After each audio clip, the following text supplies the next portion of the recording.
Hello everyone, Zakiziel here, and tonight I'll be reacting to 5-ish Minute Lore Episode 2, Lucius the Eternal by Old Man Reacts. And as always, a link to the original video and to his channel will be in the description box below, and I highly recommend checking out his channel, especially if you somehow found your way here without watching the original video. Also, I will continue reacting to Lazar of Stygia's stuff in a bit. I'm just taking a break from reacting to some of the longer videos for a little bit because I was getting a bit of burnout, and it was I'm sure, or at least some people who have noticed, is the fact that my attention to some of these things started to taper at one point. But that aside, let us begin. Warning. The views expressed in 5-ish Minute Lore, the lore delivered in rants, are sanctioned by their scholar Progenium as excess rageous. Prolonged exposure can result in loss of IQ, high blood pressure, random outbursts, and blunt force trauma to the skull, resulting in unconsciousness. Please consult your local physician for more information. Lucius the Eternal. Oh, you thought you were going to leave this battlefield without being molested? Well, I've got news for you, pal. Well, so from what I know about Lucius, he is one of the Slaneshi Chaos Space Marines, and is from the Emperor's Children. And his whole thing, from what I remember, is that he wanted to be a great duelist, and that was his obsession. And he is apparently, if I remember correctly, is Slanesh's champion among the Chaos Space Marines, or rather one of Slanesh's champions. And that his special thing is that should you defeat him in battle, if you take even the slightest hint of satisfaction or pleasure in having bested him, then he will take over your body and you will transform into him. Which is why he's so eternal. Meaning that the only way to really put him down for good is for him to be killed by something or someone that has no capability to take any pleasure whatsoever in defeating him. Which I have heard of a few people who could do that. I think Chapter Master Dante was one of the people who said it would be able to do it because he just sees it as duty and nothing more.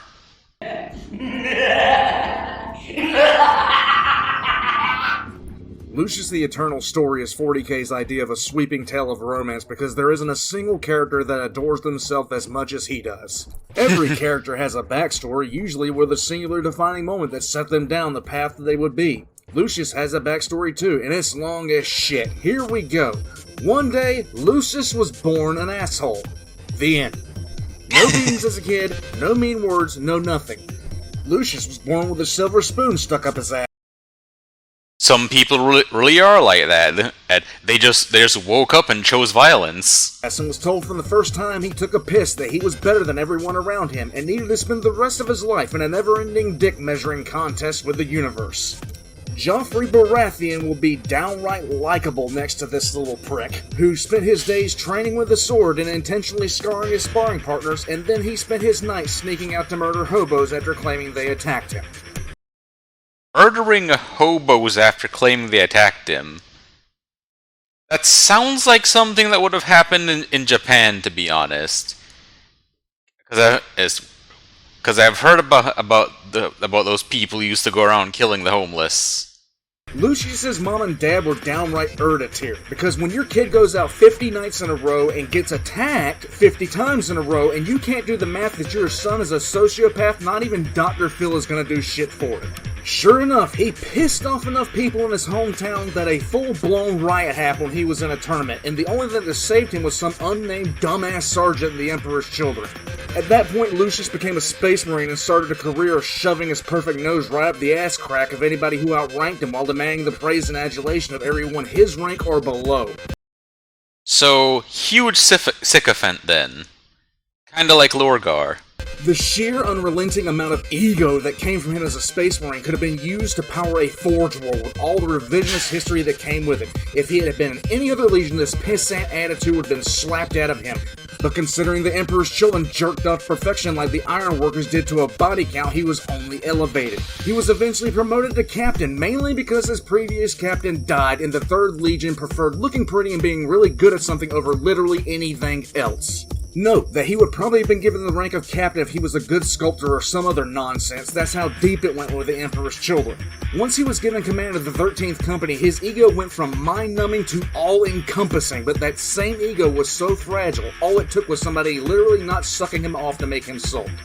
Unlike most of the Emperor's children that Sounds like like one of the most massive inferiority complexes is married with a superiority complex ever. Actually, that actually reminds me of Vegeta from Dragon Ball Z and how he works. wound up thinking that copious amounts of drugs, Wincest, and literally being Dr. Frankfurter from Rocky Horror Picture Show was the best thing ever. Dr. Scott! Janet! Ah! Rock! Janet! Dr. Scott! Janet! Ah! Rocker! Lucius did not go into the Lair Temple where Fulgrim started on the rather short path to becoming a complete deviant. Instead, his path to pure what-the-fucksville started when he dueled Garviel Loken of the Lunar Wolves. Lucius had been gently mocked for being a real pretty boy, and when Garviel won the duel by punching him in the face and breaking his nose, Lucius didn't know how to feel. It was then he met a woman who spent her time fucking people, killing them, cutting herself, and making pretty paintings with all the colors. In all honesty, her paintings generally made Space Marines who were actually sane almost vomit, but apparently they just don't like art or some shit. She taught him the time-honored tradition and magical art of making his face look like a tic-tac-toe board, which he thought was just frickin' dandy. In all reality, he started cutting himself so he could remember worthy opponents that he had fought, but that's bullshit because he was a Space Marine and they just don't forget shit. In truth, Lucius was just like any other rich, spoiled, egotistical brat that gets hurt for the first time, likes it, and then starts dropping 10 grand a week for a woman named Bunny to kick him in the jewels and call him a bitch. He was a closeted mass. So he sounds kind of like he just went full Dark Eldar with the level of deviancy going on there. I guess he didn't have anybody that could hurt him, so he just started doing it himself. After the initial stages of the Horus Heresy, he finally found somebody who could challenge him in the form of Nian Shadow Qian, a Raven Guard legionary.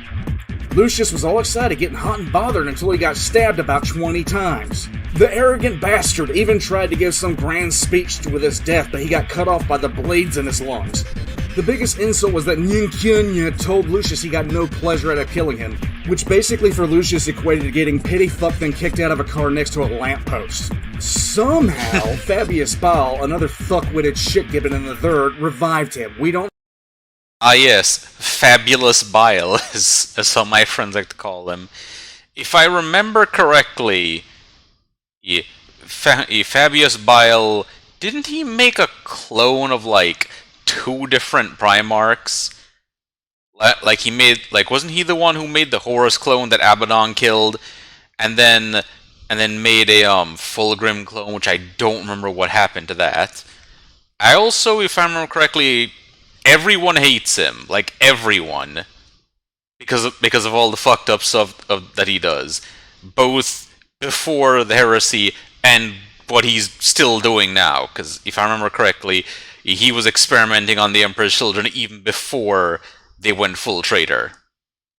We don't know, we don't want to know, just don't ask.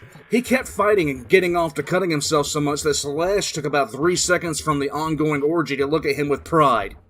Lord Commander Sirius of the Emperor's Children decided to put Lucius down, and in fact did, but by this time Lucius was fully out of the closet as a masochist and giggled every time he got cut by Sirius until Sirius finally Hulkamania leg dropped him into the dirt until there was only a red paste. Then Slaanesh gave this weird bastard the most OP please nerf ability he could think of.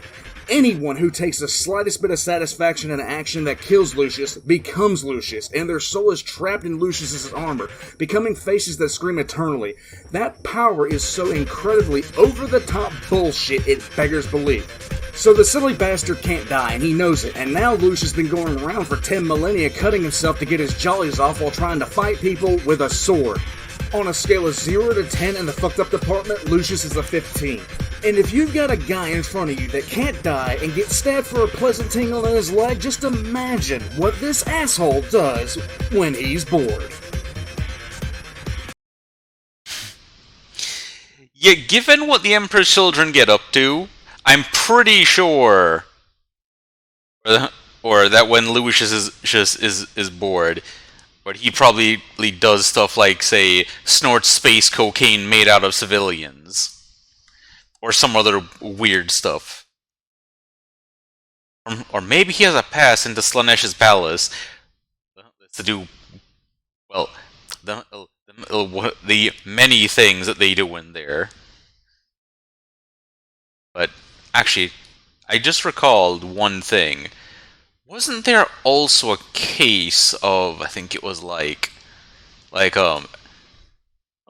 it was like, I think it was like, what, an Adeptus Mechanicus tech priest, was it?